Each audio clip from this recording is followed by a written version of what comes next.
George Clooney is as gorgeous as you think he is, and he's as nice as you want him to be.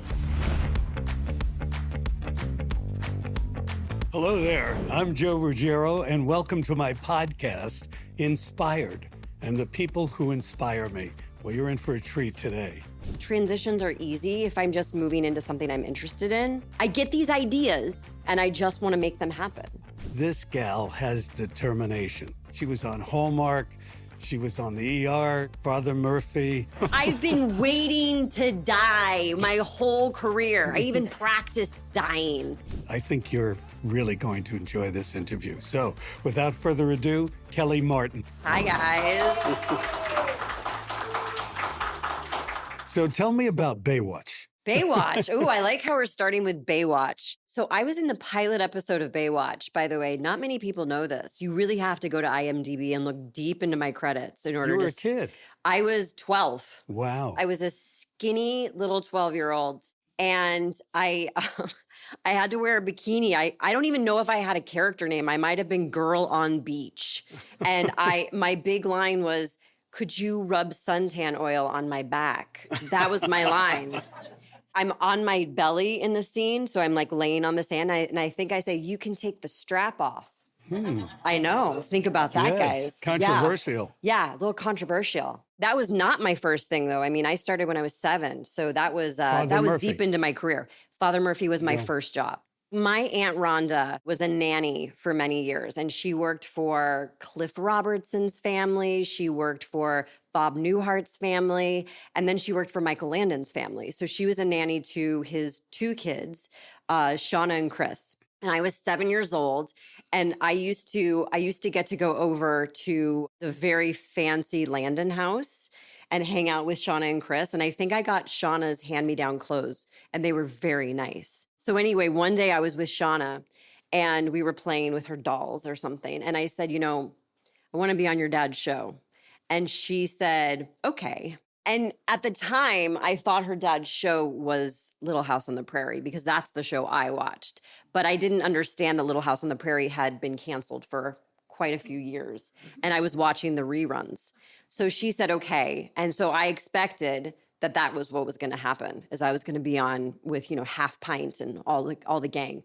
But when I actually got to meet Michael Landon, who was, by the way, the loveliest, nicest guy. And I even met Melissa Gilbert in my first meeting with Michael Landon, who was super nice to me, offered me a Sprite. This I will never forget. She said, do you want a Sprite? And I'm like, yes. So he offered me a part on his show, Father Murphy.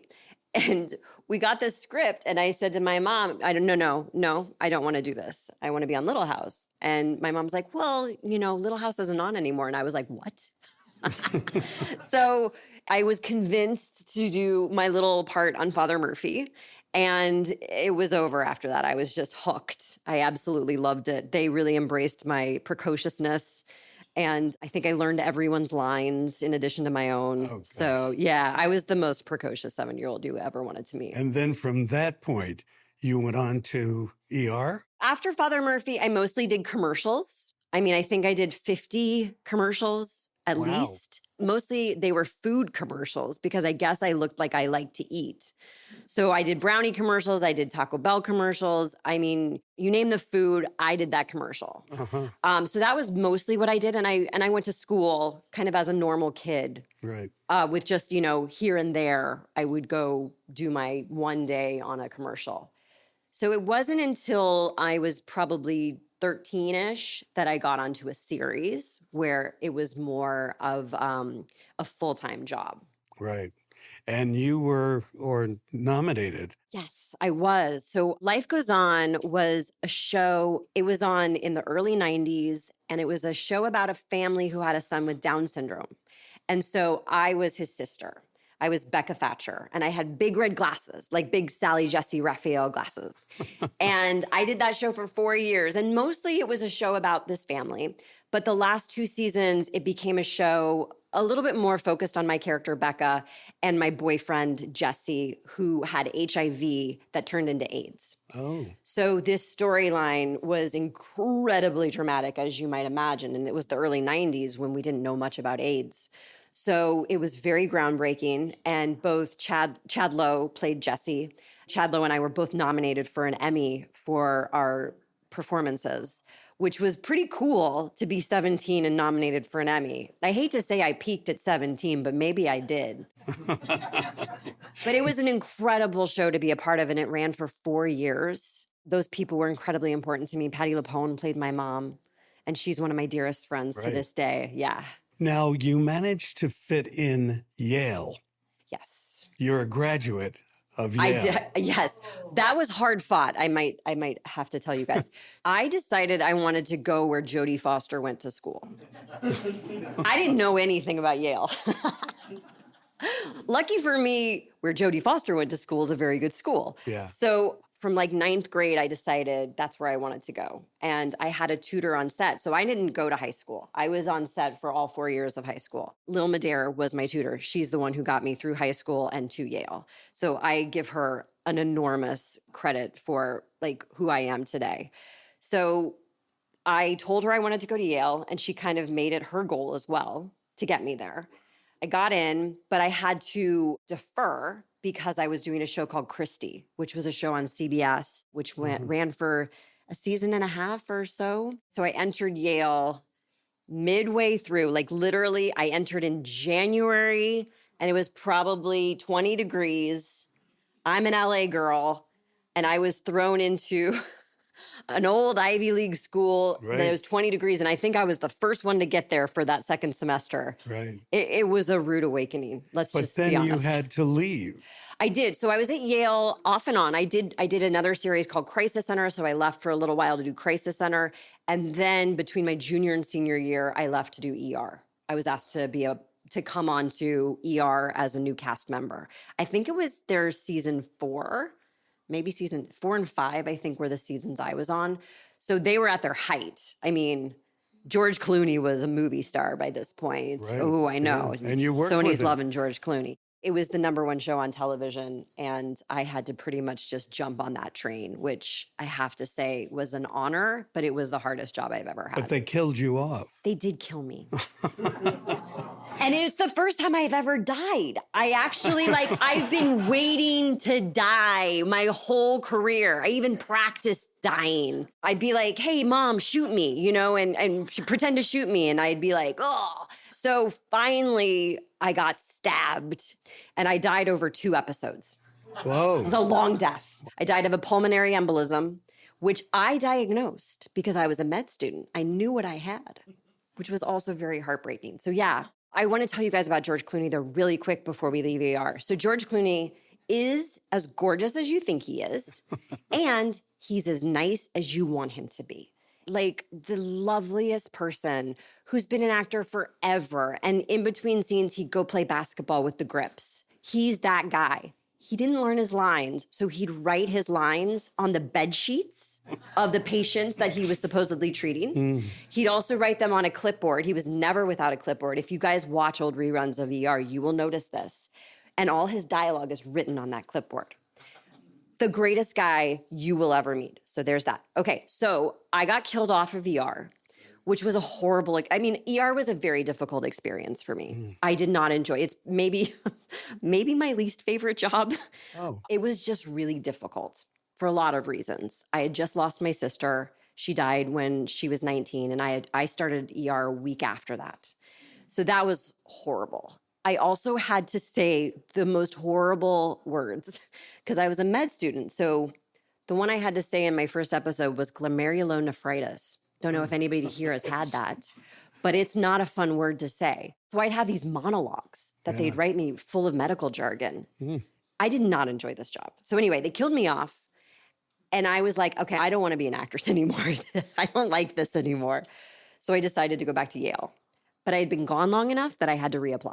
Wow. So I got into Yale twice, everybody. Twice. I had to do the application. I had to do the interviews, and I got in again so I could finish my senior year. Oh, that's fantastic. That's why you inspire me. Oh, thank you. It was hard. And I was married too when I went back. So I got married in that time as well. So I went back to college for my senior year as just a married senior. But I got straight A's because I had not, I couldn't go like do the college things that kids do anymore because I was a married lady. You live on a farm. I do live on a farm. I And do. you I live on a name little each farm. of the animals. Yes, we do. So I name them, and I also like my girls name them too. So I married a guy from Montana who I met at Yale. There's no way we would have met had we not gone to college together because we come from very, very different worlds, which is why we've been married 27 years. It totally works. Newlyweds. Yeah, we're newlyweds. He grew up around horses and animals, and it's really what I love so much about him. I grew up around nothing like this. In fact, I'm such a city girl. Probably was afraid of dogs most of my life until I met my husband. So anyway, the fact that I have animals at my house is kind of a miracle. We have 2 pigs, Kevin Bacon and Mocha.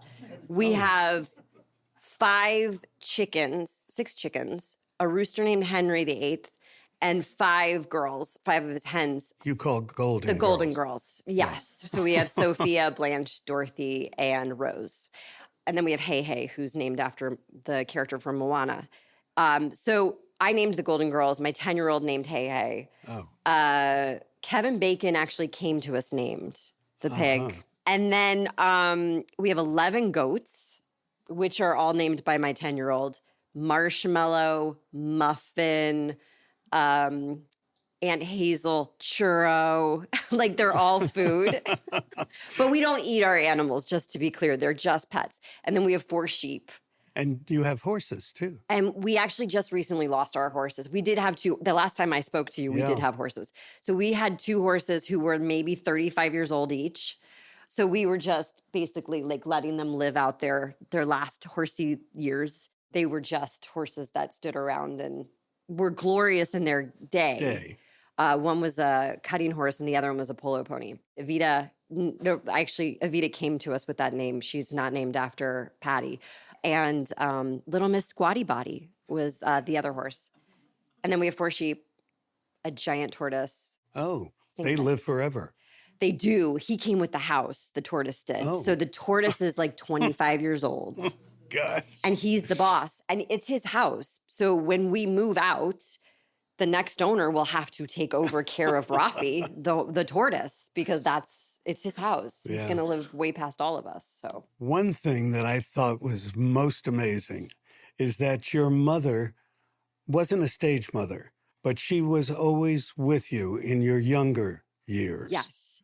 And most child stars, if I can say that, didn't have that chaperone. Right. So my mom was not your typical stage mom. She decided if this was going to work, if I was going to be a little professional, she was going to make sure she was with me every speck of the time. It's not a world that kids belong in my opinion. It's all adults and there's the random kid on set, but you hear things you shouldn't hear. And there were a lot of kids who were basically paying for their families. Like child actors often fund their whole families. And their parents would sometimes have to break up the family, move people out to Los Angeles in order for the child to be an actor. So the kid's the breadwinner often. And that was not the case in my family. I really did it because I wanted to do it. I was the one who was driving it, and my mom supported me every step of the way. Right. I mean, I think she was on set with me every single day until I was like 18. Lots of moms or dads would just drop their kid off at set and say, who will take care of my kid? And they would sometimes sign them up to some random electrician. And my mom would always raise her hand and say, I will be their chaperone for the day. Please sign them over to me. So my mom ended up being like the mom for a bunch of kids. It takes a village to raise a kid.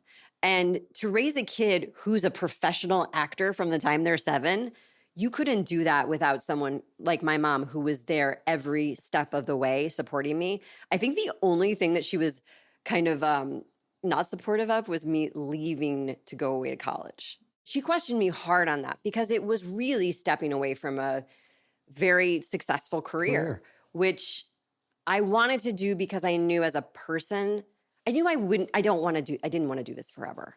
So I wanted to have a college education. So if I wanted to do something different, I'd have that opportunity. But my mom she really taught me, we had long discussions and I really pushed back on the idea that I needed to stay for my career. But otherwise, my mom was just there supporting me, making sure, like I would go on location. We went to like Prague, we went to, Tennessee. I was all over the place, and she was always there with me to make sure that I was safe. But no one was prouder than graduation at Yale. Oh, yeah. And I think that that's fantastic. Yeah. So where did this come from? Your ambition to be an actress? Did it come from your grandfather, grandmother, or? I wish I had a great story as to why I wanted to be an actor, but I literally just wanted to be on television. I wanted to be on Little House on the Prairie. Yeah. That is it. Just like I wanted to go to Yale because Jodie Foster went to Yale. I'm a simple girl. I get these ideas, and they're not big, fancy ideas. They're just simple ideas. And I just want to make them happen. Yeah. So that's it. I just wanted to be on television. Thinking of making things happen, you lost a sister. I did. Heather. Yes. And you founded a foundation to support this disease. Yes, lupus. Tell us about it. So I think I mentioned I lost my sister when she was 19 years old. She had a pretty undiagnosed case of lupus, and it went on for long enough that it got really bad before we were able to get good solutions. It was one of the worst cases they said they had seen. So it was pretty quick that it was diagnosed and that she passed away. So obviously losing your sister at such a young age is it's one of the biggest traumas that anyone I think could ever suffer. And it's certainly the biggest trauma that I've ever suffered. And I was on ER at the time, like I said. So I needed to do something with my grief that felt creative because I had to get up every day and go do a job. I mean, I literally had to go be on camera. I had to be a doctor, which was crazy. I just spent months in the ICU with my sister with the real doctors.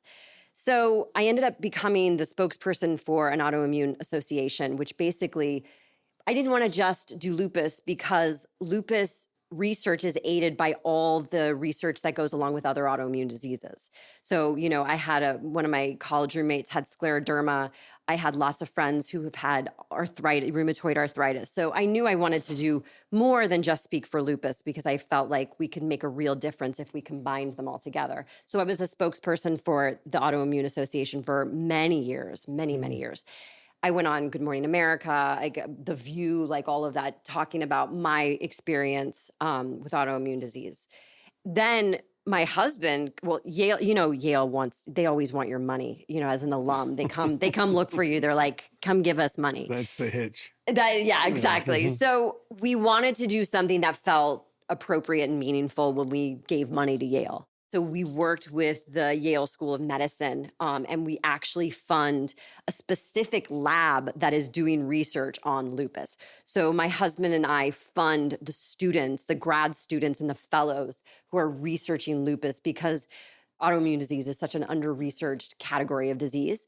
And if you can get a student who wants to devote their life to studying autoimmune disease, then you're way ahead of the game. And so that's what we do is we fund students who are studying lupus research at Yale. One thing to change course, people know you from Hallmark. Mm-hmm. My wife is a big fan of She's Hallmark. A Hallmark junkie? Yes. I love it. And I think most people know Hallmark because it's feel good, not controversial, especially the Christmas shows. Oh, yes. Which are wonderful. Yes. Can you tell us anything about your experience with Hallmark? So until COVID, I worked for Hallmark for almost 20 years consistently, which no actor ever has that experience. I mean, maybe back in the day when you were a studio gal, you got to work for the same place for 20 years, but this doesn't happen. So Hallmark I think my first job was 2004 with them. I did a show called Mystery Woman. And we did 10 movies for Mystery Woman. I got to direct for the first time, which was very fun. But I was directing myself, which I don't recommend. Then I started doing Christmas movies, rom-coms. It's just been a really wonderful place because I could live my life, go away it's usually Vancouver or Toronto, and shoot a movie and then come home and be a mom. So I was pregnant during Mystery Woman. They allowed me to work through all of that. I had a baby just before I did a show called Haley Dean. The thing I loved is that I could just be me and still work as an actor. Yeah. And raise my family. I have 2 girls. One's 19 now and the other one's 10 now. So working for Hallmark has been an enormous gift. And they also gave me lots of creativity to, develop. I produced some of the shows that I've done for them and developed the scripts. So I've gotten wonderful opportunities with Hallmark. And it's been a very, very nice place to work. After COVID, I made a decision to kind of step back and just be home. I have a 10-year-old who's a real handful. And my older daughter was kind of just applying to college and kind of in her last years of high school. And I felt really like I needed to be present every single day. Leaving for a month at a time is really hard on my kids. So we have a couple of questions. Yeah. Deanne has a question. Oh, good. Questions from the audience? Yes. Yay. We want to know how you go on having children, family, husband, and what is the transition from being a Hollywood star to being a homemaker or a farm girl? Oh, yeah. I mean, gosh, it's just life. I think I just keep on moving forward. There's so many things I'm interested in. I love being an actor. It's been great. But I was an art history major in college and I'm writing a book right now. And I volunteer at my kids' school and I volunteer at the food pantry. There's so many things I'm curious about. I'm really into Henry VIII and Anne Boleyn right now. I'm reading every book I can get my hands on.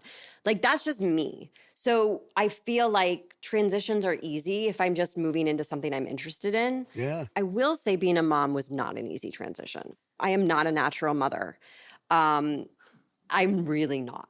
And thank God I married a very maternal husband. My husband, he's just one of those very nurturing people.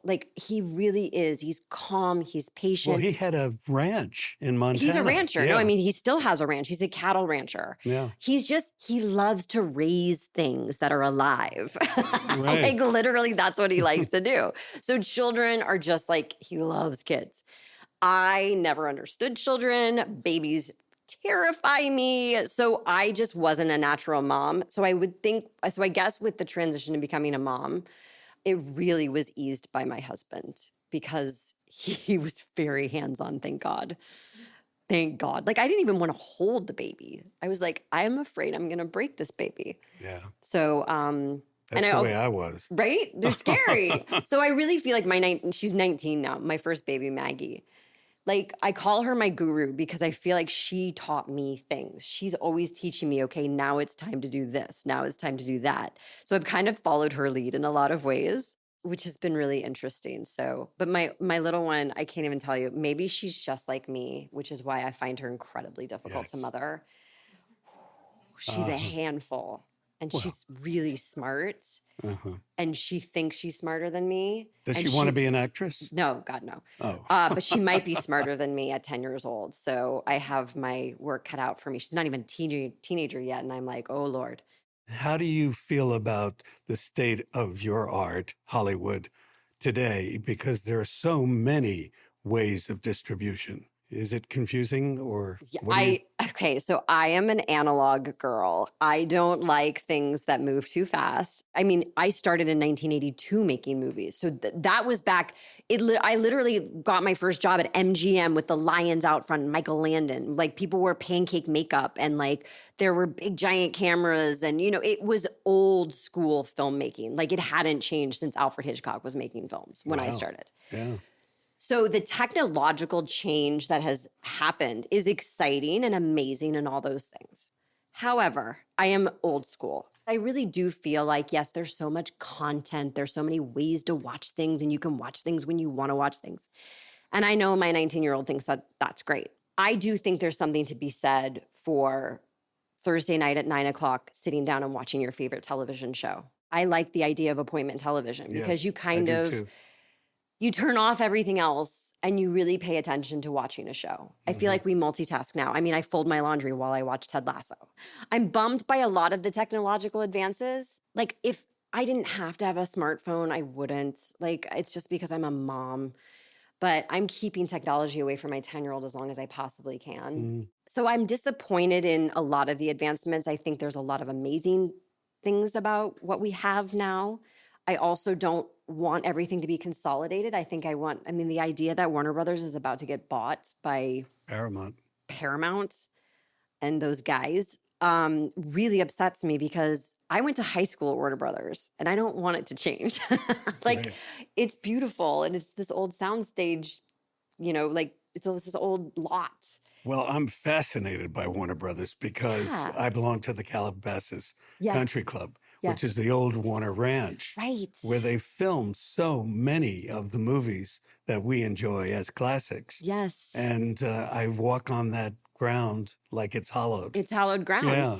Well, I feel like also, especially Southern California, but California and the United States, like, it's really Hollywood, and old Hollywood is something that is so particular to us. Right. It's our thing. It's the thing that makes us special. Absolutely. And I think it needs to be honored. And I hope that it will be. I just don't know, with all the changes that are happening, if it will continue to be honored.